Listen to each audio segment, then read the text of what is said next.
Subscribe कीजिए हमारे channel नूर रज़ा को और बेल आइकन को प्रेस कीजिए जिससे आपको हमारी न्यू वीडियो की नोटिफिकेशन मिलती रहे। करबला के बाद मौला हुसैन का जब काफिला मदीने तैयबा पहुंचा है, कटे हुए सर तो करबला में दफन कर दिए गए, एक रिवायत के मुताबिक शाम ही में दफन किए गए, एक रिवायत के मुताबिक मदीने तैयबा ले जाए गए और जन्नतुल बकी में दफन किया गया। लेकिन उसके बाद पूरी जिंदगी इमाम ज़ैनुल आबिदीन जो करबला के चश्मदीद गवाह है, कभी नहीं मुस्कुराए, कभी नहीं। अल्लाह ने उसके बाद बहुत खुशियों के दिन दिखाए, लेकिन वो गम जो देखा था, हाँ, हम दुनिया में ऐसे लोगों को भी जानते हैं जिन्होंने अपने बेटे का एक्सीडेंट कार में अपने साथ देखा, वो पागल हो गए, वो पागल हो गए, किसी से मिलते नहीं जुलते नहीं। लेकिन ज़ैनुल आबिदीन तुम्हारे सब्र को सलाम, तुम्हारी इस्तिकामत को सलाम। हाय क्या सब्र किया, भाई का लाशा देखा, 6 महीने के भाई का लाशा देखा, बाप के सर को नेज़े पे देखा, कितना सब्र किया। कटे हुए सर लेकर के शाम या करबला या मदीने तक आए, सारी जिंदगी कभी नहीं मुस्कुराए। और करबला के बाद इतना खाते कि जिंदा रहें, कभी पेट भर न खाया और कभी ठंडा पानी न पिया। पूरी जिंदगी उसके बाद कभी ठंडा पानी नहीं पिया, बल्कि पानी ऐसा पीते जो ठंडा नहीं होता, वो भी इतना कि सिर्फ जिंदा रहे। और उसके बाद मामूल ये था, आदत ये थी इमाम ज़ैनुल आबिदीन की कि आप जो है मदीने तैयबा में नाना के मज़ार पे रहते या रातों रात जंगलों में जाते। आज जंगल में खैमा लगाया, पूरी रात वहीं नमाज पढ़ी, फिर आगे बढ़ गए, फिर वहाँ तिलावत कुरान की, फिर आगे बढ़ गए। ऐसे दूर दूर जाते रहते, किसी से मिलना जुलना बहुत कम से कम कर दिया। एक दिन ऐसा हुआ कि दूर निकलते ऐसे जंगल में पहुंचे जहां पर आपसे कोई मिलने जुलने वाला न था। उन दिनों इत्तेफाक ये हुआ कि मुख्तार सकफी यजीदियों से बदला ले रहा था, क्योंकि आका अलैहिस्सलाम पे वही नाजिल हुई। आका अलैहिस्सलाम फरमाते हैं कि अल्लाह का फरमान है कि याहया इब्ने ज़करिया, उनकी शहादत के बाद अल्लाह ने 70,000 लोगों को कत्ल करवाया, और हुसैन की जब शहादत होगी तो 70,000 और 70,000 यानी 1,24,000 1,40,000 लोगों को कत्ल किया जाएगा। करबला में तो 22,000 थे, 1,40,000 कत्ल क्यों करवाए गए? इसलिए कि जिसने कुर्बानी मौला हुसैन की शहादत के बाद हंसा राजी होकर, उसे भी कत्ल करवाया गया, जिसने तायीद की उसे भी कत्ल करवाया गया। तो मुख्तार सकफी चुन चुन के बदला ले रहा था, और जो बच गए थे ना, उनसे अल्लाह ने बदला लिया। किसी का मुंह गधे की तरह हुआ, किसी का मुंह खंजीर की तरह हुआ, किसी का चेहरा काला पड़ गया।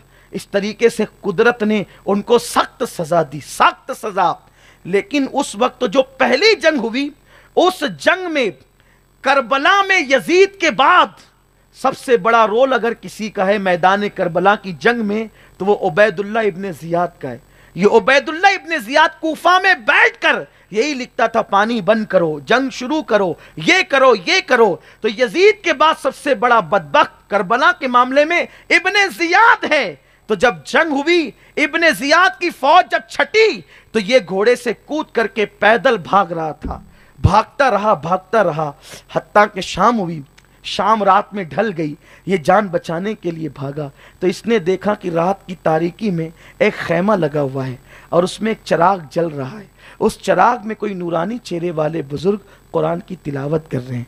ये आया, जैसे ही खैमे में आंखें पड़ी तो इसने पहचान लिया कि ये कोई और नहीं है, ये हुसैन के बेटे ज़ैनुल आबिदीन है, अली इब्ने हुसैन ज़ैनुल आबिदीन है। ये देखा तो इसने सोचा कि मुझे पहचानेंगे नहीं, अंधेरा है। सलाम किया, आपने सलाम का कोई जवाब नहीं दिया।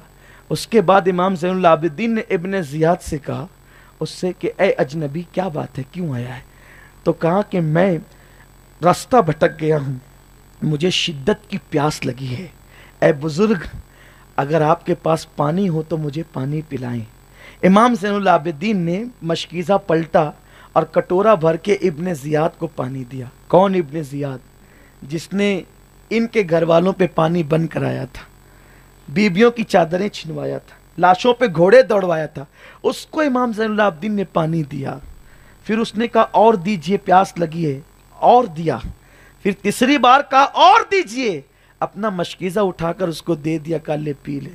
جب وہ پی کر سیراب ہو گیا تو ابن زیاد کو ایسا لگا کہ انہوں نے مجھے پہچانا نہیں، اسی لیے تو 2 کٹورے بھی دیے اور تیسری بار پورا مشکیزہ دے دیا۔ تو تب وہ کہتا ہے اے بزرگ آپ نے مجھے پہچانا میں کون ہوں؟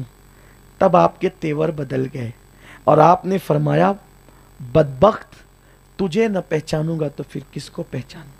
تو بھولنے والی شخصیت ہے، بھولنے والی ذات ہے، تو ہی ہے نا ابن زیاد جس نے میرے ابا کی لاش پہ گھوڑے دوڑوائے تھے، خیمے جلوائے تھے، میری پھوپھی کو اور میری امی کو، میرے گھر کی عورتوں کو کوفہ کے بازار میں کھلے سر پھرایا تھا، تو وہی ہے نا، پہچان گیا تجھے، اسی لیے تو سلام کا جواب نہیں دیا، کیونکہ سلام کا جواب یہ دعا ہے، دعا دینا ایک الگ عنوان ہے اور خیرات دینا الگ عنوان ہے۔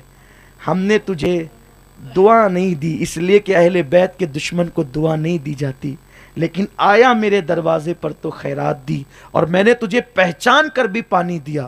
تو تب ابن زیاد نے کہا جب آپ نے مجھے پہچان لیا تو پھر مجھے پانی کیوں دیا؟ بدلہ لینے کا بہترین وقت تو یہ تھا۔ تب امام زین العابدین نے کہا ابن زیاد جو تو نے کیا ہمارے ساتھ یہ تیرے خاندان کی ریت ہے، جو میں نے کیا یہ ہمارے خاندان کی ریت ہے، ہم اہل بیت اس شان کے لوگ ہیں۔ اللہ اکبر۔ باپ کے قاتل کو، گھر جن لوگوں کا لوٹا گیا ان کو امام زین العابدین پانی دے کر جب آ ہی گیا ہے چوکٹ پہ، تب جرائم نہیں دیکھے جائیں گے، دعا نہیں دیں گے اس لیے کہ قدرت تمہیں نپٹے گی، لیکن آ گئے ہو خیرات مانگنے تو پھر ضرور عطا کریں گے، اور دیا کہ یہ ہمارے خاندان کی ریت ہے۔ اللہ اکبر۔ یہ ہے، اسی لیے تو استاذ زمن کہتے ہیں بے اجازت جن کے گھر جبریل بھی آتے نہیں، قدر والے جانتے ہیں قدر شان اہل بیت، سر کٹانا جان دینا کوئی تجھ سے سیکھ جائے، جان عالم ہو فدا اے خاندان اہل بیت۔ اللہ اکبر۔